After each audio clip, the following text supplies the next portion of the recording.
할렐루야. 우리 옆 사람과 인사하겠습니다. 사랑하고 축복합니다. 사랑하고 축복합니다. 네, 여러분 오늘도 거룩한 주일 예배케 하신 하나님께 감사와 영광을 돌립니다. 오늘의 이 시간을 통해서 우리가 또 가장 귀하고 가장 정성스러운 모습으로 진정한 예배를 받으시는 하나님께 우리 함께 예배하기를 간절히 소망합니다. 오늘 말씀은 열왕기상 19장 18절 말씀으로 우리 제목 한번 다 같이 읽을까요? 시작. 바알에게 무릎 꿇지 않는 자. 네, 이 제목 가지고 이렇게 말씀을 나누겠습니다. 오늘 말씀을 먼저 보면요, 오늘 말씀에 누가 나오냐면 엘리야가 나옵니다. 엘리야 들어보셨죠?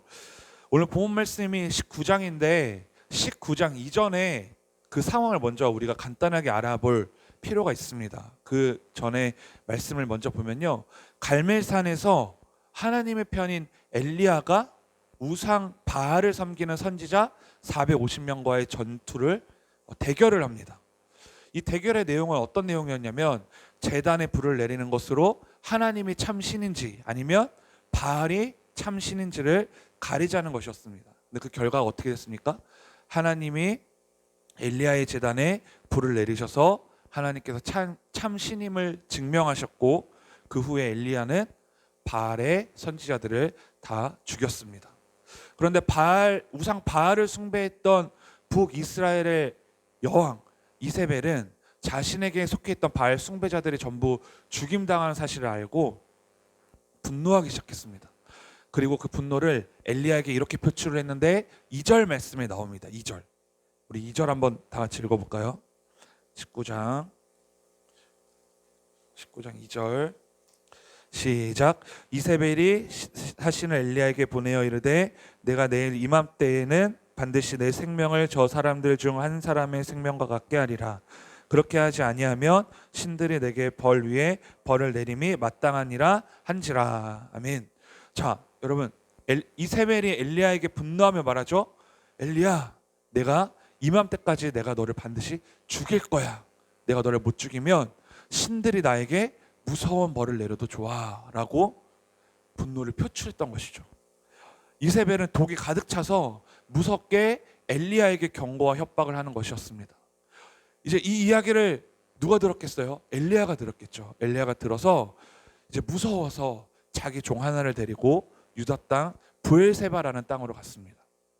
그곳에서 엘리야는 하루 종일 광야로 걸어 들어갔어요. 광야로 계속 걸어 들어갔습니다. 그러다가 로뎀나무 밑에 앉아서 하나님께 이렇게 고백했습니다.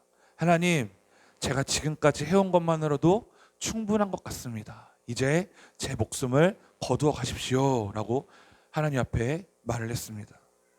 근데 이 모습은 이전에 엘리야의 모습과는 완전히 반대되는 모습이었어요. 이전에 어떤 모습이었어요? 제가 조금 전에 말했듯이 바알 선지자 450명과 엘리야가 1대 450의 싸움에서도 하나님을 향한 믿음으로 승리했던 자였습니다.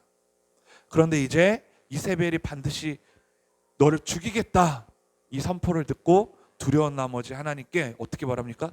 이제는 제가 갈 때까지 갔고 할 때까지 한 것 같습니다. 이제 저를 죽여주세요 라고 연약한 모습을 보이는 것입니다. 우리 인간은 이렇게 강한 것 같지만 너무나 하나님 앞에 연약한 자죠. 엘리야는 그 상태로 로뎀나무 밑에 앉아서 이제 잠이 들었습니다. 그런데 그때 잠이 든 엘리야에게 천사가 와서 엘리야를 깨우며 말하죠. 일어나 먹어라. 엘리야가 보니까 뜨거운 돌 위에 뭐가 있었습니까? 구운 과자 하나와 물 한 병이 놓여져 있었습니다. 그의 머리맡 앞에 놓여져 있었어요. 엘리야는 먹고 마신 다음에 다시 자리에 누워서 또 잠이 들었습니다. 그런데 여호와의 천사가 엘리야에게 두 번째로 나타납니다. 천사가 엘리야에게 말합니다. 일어나 먹어라. 아직도 갈 길이 멀다.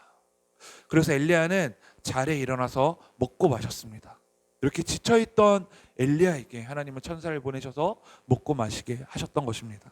그 음식을 먹고 힘을 얻어서 40일 동안을 밤낮 걸어서 하나님의 산인 시내산으로 갔습니다. 시내산에 도착한 엘리야는 동굴 속에 들어가서 밤을 지냈는데 여호와 하나님께서 엘리야에게 말씀하셨습니다. 엘리야야, 엘리야야, 너 여기서 무엇하고 있냐? 무엇을 하고 있느냐? 라고 말씀을 하신 거예요. 그러자 엘리야는 하나님 앞에 불평하기 시작합니다. 하나님, 저는 언제나 제 힘을 다해서 하나님을 섬겼습니다. 그런데 이스라엘 백성은 하나님과 맺은 언약을 어겼습니다. 그들은 오히려 하나님의 제단을 부수고 하나님의 예언자들을 칼로 죽였습니다. 살아남은 건 이제 저뿐입니다. 그런데 지금 저들은 저까지도 죽이려고 하고 있습니다. 그때 하나님께서 그렇게 고백하는 엘리야에게 동굴 바깥으로 나가서 산을 보라고 말씀하셨습니다. 엘리야가 나가서 보니까 어떤 일들이 벌어졌습니까? 크고 강한 바람이 불면서 산을 가르고 바위가 부서지기 시작했습니다. 지진이 난 후에는 불도 나기 시작했습니다. 이 엄청난 자연의 변화들이 일어나기 시작한 거예요. 이 모든 것이 지나고 난 뒤에 조용하고 부드러운 목소리가 들렸습니다. 13절에 그 목소리가 나오는데요. 우리 19장 13절 한번 읽어보겠습니다. 시작. 엘리야가 듣고 겉옷으로 얼굴을 가리니 나가 굴 어귀의 섬에 소리가 그에게 임하여 이르시되 엘리야야 내가 어찌하여 여기 있느냐. 하나님이 엘리야에게 다시 한번 질문하신 거예요. 내가 어찌하여 여기 있느냐. 아까도 그렇게 질문하셨죠. 이번에 두 번째 질문이시죠. 하나님의 말씀에 엘리야는 또 대답합니다. 하나님, 저는 언제나 제 힘을 다해 주님을 섬겼습니다. 하지만 이스라엘 백성은 주님과 맺은 언약을 어겼습니다. 그들은 주님의 제단을 부수고 주님의 예언자들을 칼로 죽였습니다. 살아남은 건 이제 저뿐입니다. 그런데 지금 그들은 저까지도 죽이려 하고 있습니다. 아까와 반복되는 말을 하나님 앞에 고백한 것입니다. 하나님은 엘리야의 대답에 이렇게 말씀하세요. 15절부터 18절 제가 읽겠습니다. 눈으로 보세요. 여호와께서 그에게 이르시되 너는 내 길을 돌이켜 광야를 통하여 다메섹에 가서 이르거든 하사엘에게 기름을 부어 아람의 왕이 되게 하고 너는 또 님시의 아들 예후에게 기름을 부어 이스라엘의 왕이 되게 하고 또 아벨 무올라 사밧의 아들 엘리사에게 기름을 부어 너를 대신하여 선지자가 되게 하라. 하사엘의 칼을 피하는 자를 예후가 죽일 것이요 예후의 칼을 피하는 자를 엘리사가 죽이리라. 그러나 내가 이스라엘 가운데 7천 명을 남기리니 다 바알에게 무릎 꿇지 아니하고 다 바알에게 입맞추지 아니한 자니라. 이렇게 말합니다. 하나님은 세미한 음성으로 엘리야에게 새로운 사명을 주신 거예요. 지금 엘리야가 어떤 상황이에요? 여러분 제가 이 11개에 대한 내용들을 다 말할 수 없어서 그 19장 앞에 부분 조금 얼마 되지 않은 부분만 말해서 그렇지 엘리야는 정말 하나님의 일을 열심히 감당해왔고 능력도 받고 기적도 체험한 자였어요. 그 한 가지 예를 들은 게 뭐야? 아까 말했던 바알 선지자 450명과 함께 대결했던 그 전투. 그 전투에서 이겼음에도 불구하고 이세벨이라는 여왕이 그 이제는 엘리야를 죽이겠다는 그 말에 어떻게 했습니까? 마음이 짓누르고 또 두려워서 지칠 대로 지쳤던 것입니다. 자기 혼자 남은 것 같은 그런 외로움과 두려움에 휩쓸린 모습을 우리가 볼 수 있습니다. 그런데 그런 엘리야에게 새로운 사명을 누가 주셨냐? 하나님이 주셨다는 거예요. 몇 가지나 주셨냐면요. 3가지나 주셨어요. 첫 번째는요. 다시 돌이켜 광야로 가서 하사엘을 아람 왕으로 세우라고 말씀하셨고요. 두 번째, 예후에게 기름을 부어서 이스라엘의 왕으로 임명하라고 하셨고, 마지막 세 번째, 엘리야를 대신할 선지자 엘리사를 세우라는 것이었습니다. 이 사명을 주신 하나님은 엘리야에게 다시 말씀하십니다. 내가 이스라엘에 7천 명을 남겨두었는데 그들은 한 번도 바알에게 절한 적이 없고 바알의 우상에게 입맞춘 적이 없는 사람들이야 라고 말씀하신 거예요.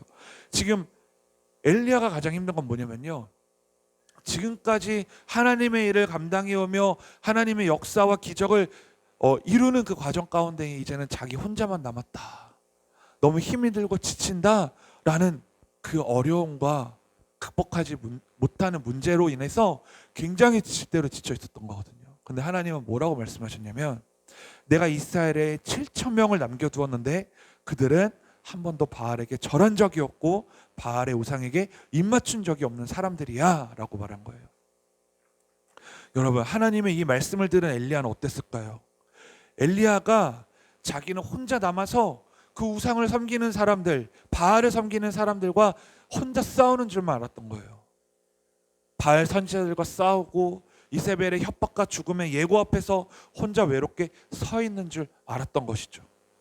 그런데 하나님께서 바알에게 무릎 꿇지 않고 바알에게 입 맞춘 적이 없는 사람들, 하나님을 믿기 때문에 바알에게 절대 굴복하지 않는 7천 명을 남겨두셨다고 엘리야에게 직접 말씀하셨다는 사실입니다. 사랑하는 여러분, 오늘 말씀을 통해서 하나님이 여러분에게 주시는 메시지는 다 다를 거예요. 하지만 저는 오늘 여러분들에게 개인적인 메시지를 전한 것이 아니라 우리 교회를 통한 메시지를 전하고 싶습니다. 우리가 함께 드림교회를 통해 세워나가야 하는 오늘의 본문 말씀을 통한 메시지가 분명히 있다는 사실이에요. 여러분, 이 시대를 살아가는 많은 사람들은 엘리야처럼 이제 교회에는 희망이 없다고 생각합니다. 맞죠, 여러분?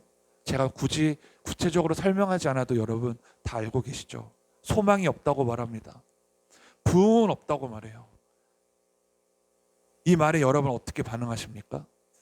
사람들이 교회는 이제 소망이 없고 희망이 없고 부흥은 이제 끝난 시대예요. 교회에 모이는 것은 끝났고 교회를 크게 질 필요도 없고 이제는 뭐 소규모의 교회들 이런 것들을 사람들이 정해서 여러분 사람들이 통파하는 형식의 그러한 멘트들이 굉장히 많아지기 시작했어요. 여러분, 이 말들에 어떻게 반응하고 계십니까? 맞아, 교회는 이제 더 이상 소망도 희망도 부흥도 없어 라고 생각하고 계시는 분도 있을 것입니다. 저는 숫자적인 걸 말하는 게 아니에요.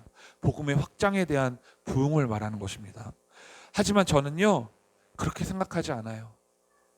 교회에 소망이 없고 희망이 없고 부흥이 없다고 말하는 사람들, 심지어 교회를 다니고 예수님을 믿는다고 하는 사람들까지도 그렇게 말하고 있습니다. 아니, 목사님들까지도 그렇게 말하고 있다는 사실이에요. 현실이에요. 그런데 교회의 소망과 희망과 부흥은 누가 허락하시고 누가 이루시는 것일까요? 사람이 이룰 수 있는 것입니까? 여러분, 아니죠. 하나님이 이루실 수 있는 것입니다. 믿으면 아멘 합시다. 아멘. 하나님이 이루시는 거예요. 저는 한국교회의 소망과 부흥은 끝나지 않았다고 저는 믿습니다. 왜냐하면 그것은 어떤 특정인의 사람들, 그리고 유명한 목사님들, 큰 교회의 목사님들, 그리고 여러 무리들의 목사님들이 말하는 그 멘트로 또는 환경적으로 이루어지지 않는 것이 아니기 때문입니다. 교회가 작다고 해서 부흥이 끊긴 것도 아니고 소망이 없는 것도 아니고 희망이 없는 것도 아니에요. 그것을 내가 판단할 수 없다는 것입니다. 왜냐하면요, 반드시 이 시대의 부흥과 소망은요, 하나님의 권능 아래에 있기 때문입니다. 이 사실을 믿지 못하고 우리가 선포하지 못하면 우리는 이런 환경들에 교회가 흔들릴 수밖에 없는 것이죠. 여러분, 생각해 보세요. 오늘 본문 말씀에서 엘리야가 무슨 능력이 있어서 바알 선지자들 450명과 갈멜산에서 대결을 통해 승리할 수 있었겠습니까? 엘리야가 무슨 능력이 있어서 그 싸움에서 이길 수 있었겠어요? 제단 앞에서 바알 선지자들은 바알에게 계속 기도를 해요. 우상에게 계속 450명이 기도를 하고 있는 거예요. 엘리야는 어떻게 해요? 또 그 제단 앞에서 하나님께 혼자 기도하잖아요. 그런데 누가 승리해요? 엘리야가 승리했습니다. 엘리야가 능력이 있어서 승리한 것이 아니라 그 불을 내려주시는 분이 하나님이셨기 때문에 승리할 수 있었다는 거예요. 여러분, 바알 선지자들에게 능력이 없어서, 엘리야에게 능력이 있어서 이긴 것이 아니라 하나님이 불을 내려주시는 분이시기 때문에 승리할 수 있었다. 이 말은 이 시대에 동일하게 적용되는 것이죠. 이 시대의 교회의 부흥과 소망과 희망은 누가 결정하는 것이죠? 하나님 손에 달려있다는 것입니다.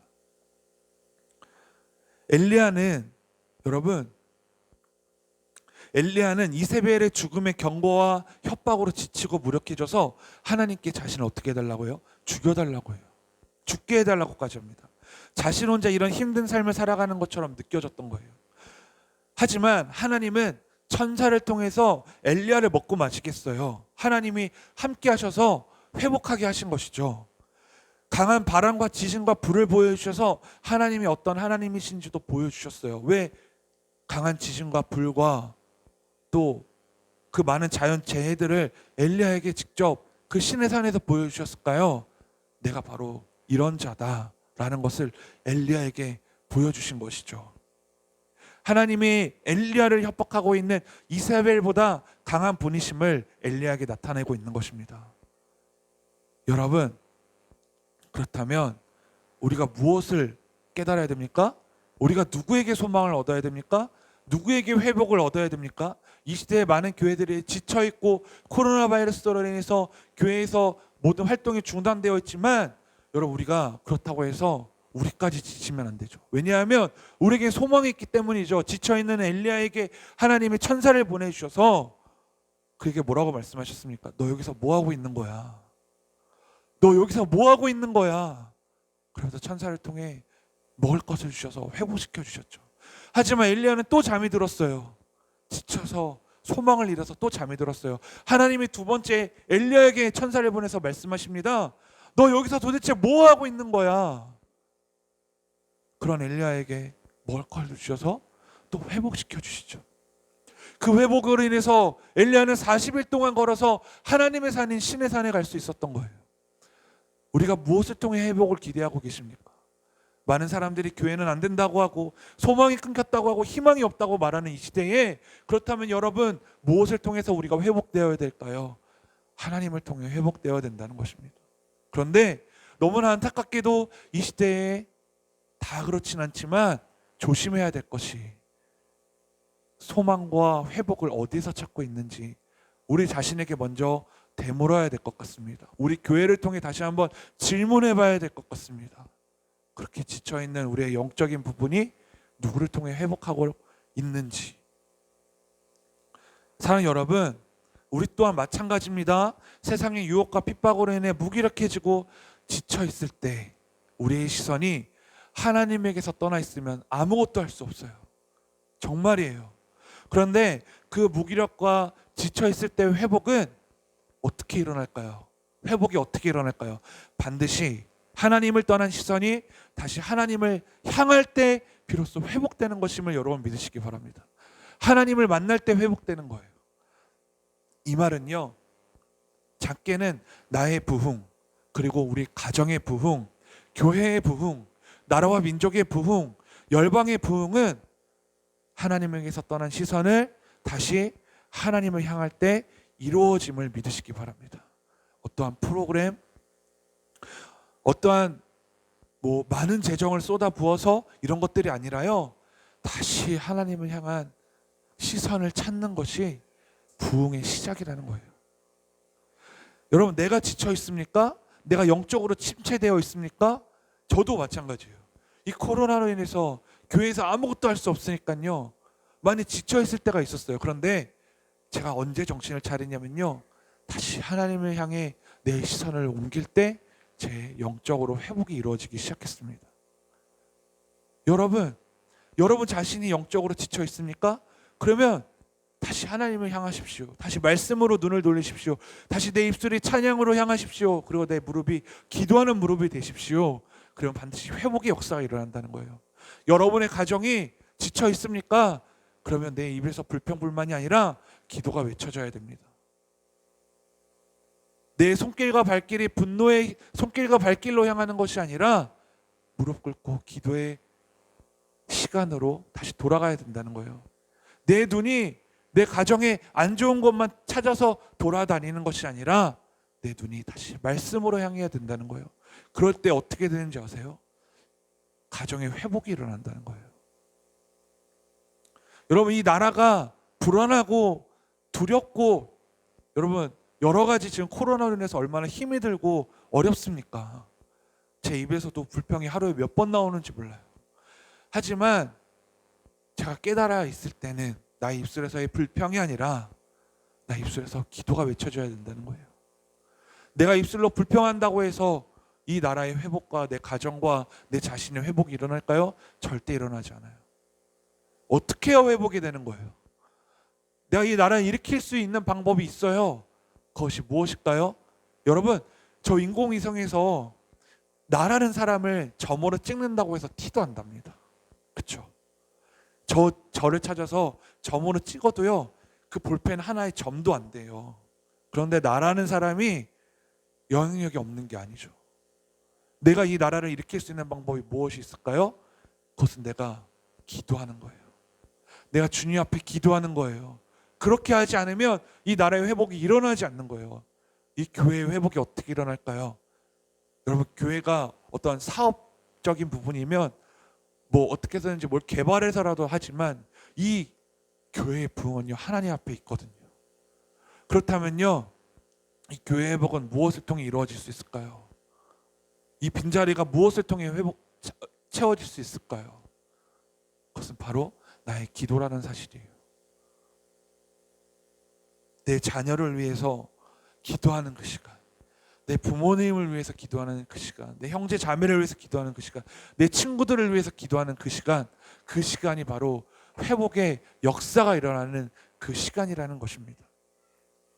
하나님께서 말씀하신 바알에게 무릎 꿇지 않는 여러분 7,000명, 여러분 7,000명.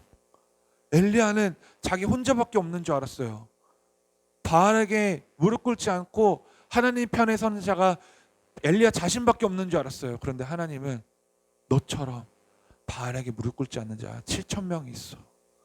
그 사람들이 뭐예요? 회복의 주역이죠. 하나님이 그 사람들을 사용하셔서 그 7,000명과 비교도 안 되는 많은 사람들이 타락하고 우상들에게 절하고 바알을 섬기고 있지만 하나님은 누구에게 소망을 두신 거예요? 엘리야를 비롯한 7,000명에게 그 땅의 회복의 소망을 두신 것입니다. 사랑하는 여러분, 그렇다면 우리는 어떤 사람이 되어야 되겠습니까? 엘리야와 같이, 그리고 7,000명과 같이 바알에게 무릎 꿇지 않는 자가 되어야 되지 않겠습니까? 그러면 여러분, 이 시대를 살아가는 우리가 지금 바알은 섬기지 않잖아요. 그러면 그 바알이 지금 이 시대에 뭐라고 말할 수 있을까요? 오늘날 우리 삶의 바알과 같이 우상의 역할을 하는 것이 무엇이냐? 바로 세상과 타협하지 않고 하나님보다 우선순위로 여기는 것. 세상과 타협하고 하나님보다 우선순위로 여기는 것, 하나님을 인정하지 않는 것, 하나님을 바라보지 못하게 하는 것, 하나님보다 더 사랑하는 것이 바로 바알과 같은 것입니다. 여러분, 이 시대에 금송아지를 만들진 않았지만 하나님보다 더 사랑하고 더 의지하고 있는 모든 것이 오늘 본문 말씀에 나오는 바알을 섬기는 것과 같은 거예요. 그렇다고 해서 내 가정을 포기하고 이웃을 포기하라는 게 아니에요. 그들을 똑같이 사랑하되 하나님을 더 사랑하라는 것입니다. 많은 사람들, 그리고 안타깝게도 많은 교회들과 성도들과 목회자들이 타락하고 소망을 잃어가며 부흥이 없다고 말하는 이 시대 가운데에 하나님은 나에게 어떤 모습을 원하실지 한번 생각해 봅시다. 세상에 무릎 꿇고 입 맞추지 않은 자, 세상에 무릎 꿇지 않고 입 맞추지 않은 자 7,000명이 되기를 원합니다. 그 7,000명의 용사가 세상에 복음을 심어서 복음의 열매가 맺어지길 하나님은 누구보다 기다리고 계실 것입니다. 나에게 주어진 환경과 사람들에게 복음의 능력과 소망과 부흥을 전할 수 있는 자가 되기를 간절히 소망합니다. 사랑하는 여러분, 정리하겠습니다. 하나님이 우리에게 주시는 소망과 부흥은 끝나지 않았습니다. 절대 끝나지 않았습니다. 특별히 우리 드림교회에 사명을 주신 것은 무엇일까요, 여러분? 아까 차원 성도님이 기도하신 것처럼 이 교회에 하나님이 이 교회를 이 지역에 세우신 목적이 분명히 있을 건데 그건 뭘까요? 여러분, 무엇일까요? 여러분, 교회가 존재해야 될 목적이 뭐죠? 바로 영혼 구원이죠. 교회가 있는 곳은 반드시 영혼 구원의 열매가 맺어져야 돼요. 그게 교회거든요. 교회가 있는데 영혼 구원의 사역이 없어요. 그럼 그게 교회일까요? 아닙니다. 우리들끼리, 제가 매번 말하지만 즐겁게 웃고 맛있는 것 먹고 예배도 즐겁게 드리고 이곳에 좋은 것으로 꾸미고 이런 것들 너무나 소중하고 귀한 것이죠. 그런데 그것은요, 그곳에 복음이 빠지고 영혼 구원이 빠졌다, 전도가 빠졌다 이러면요, 그것은 침묵 모임에 불과한 거예요. 목적이 분명히 있는 거잖아요. 하나님이 교회를 세우신 목적은 바로 영혼 구원인데 복음의 확장인데 그것을 빼버린 채 우리들끼리만 즐겁게, 우리들끼리만 만족스럽게 일주일에 한 번 나와서 주님을 예배한다고 한들 하나님이 과연 얼마나 기뻐하실까요? 한 영혼을 천하보다 귀하게 여기시는 하나님. 그 말은요, 나를 천하보다 귀하게 여기신다는 말도 맞지만 하나님을 믿지 않는 저 영혼도 천하보다 귀하게 여기신다는 거예요. 그 말은 그 사람을 더 사랑하라는 말도 맞지만 그 사람에게 구원의 확신을 갖도록 내가 그에게 복음을 증거하라는 말도 맞는 것입니다. 여러분, 전도를 왜 포기하십니까? 복음의 확장을 왜 포기하고 계십니까? 복음 전환을 왜 포기하고 계십니까? 여러분, 정말 여러분, 우리의 삶에서 내 직업을 가져서 열심히 일하는 것도 좋지만 우리는 그리스도인입니다. 그렇다면요, 하나님이 맡기신 사명도 반드시 이루어야 된다는 거예요. 그 사명을 이루어야 되는 우리에게는 하나님 주신 뭐라고 해야죠? 그게 있어요. 제가 우리나라 사람인데도 한국말을 잘 못해요. 그게 있어요. 사명이 있는 거예요. 반드시 행해야 되는 거. 근데 우리는 그냥 포기해버리죠. 나는 교회 나오니까 기독교인이고 교회 생활 열심히 하는 거야. 제가 금요일 때도 말했지만 우리에게 가진 호칭이 중요한 게 아니에요. 그리스도인, 기독교인, 하나님의 자녀, 하나님의 사람, 이 호칭이 중요한 게 아니라 그렇게 살아가는 것이냐. 경찰관이 아저씨 저 사람 도둑인데 좀 잡아주세요. 경찰관이 나에게 아저씨라고 말해서 난 저 사람 안 잡을 거예요. 금요일 때 제가 말했잖아요. 그 사람이 경찰관이에요? 누구도 인정하지 않아요. 그것처럼 그 직분에 맞게 살아가는 사람이 인정받는 것이죠. 저 그리스도인이에요. 저 교회 다녀요. 저 하나님 믿어요. 저 하나님 말씀 믿고 살아가고 있어요. 라고 말하는데 그 호칭을 부르고 다니는데 그에 맞은 삶을 살지 않는 거예요. 그럼 아무도 인정하지 않습니다. 사람뿐만이 아니라 하나님이 나를 인정하지 않으실 거예요. 사랑하는 여러분, 간절히 바라고 원하는 것은 포기하지 마십시오.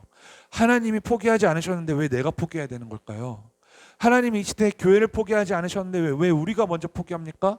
하나님이 드린 교회를 포기하지 않았는데 왜 우리가 이 교회에서 아무런 역사가 일어나지 않는다고 나다니엘처럼 그곳에서 어떻게 선한 것이 일어날 수 있겠냐라고 의심했던 사람처럼 왜 우리가 먼저 포기하느냐는 거예요. 왜 의심하느냐는 거예요.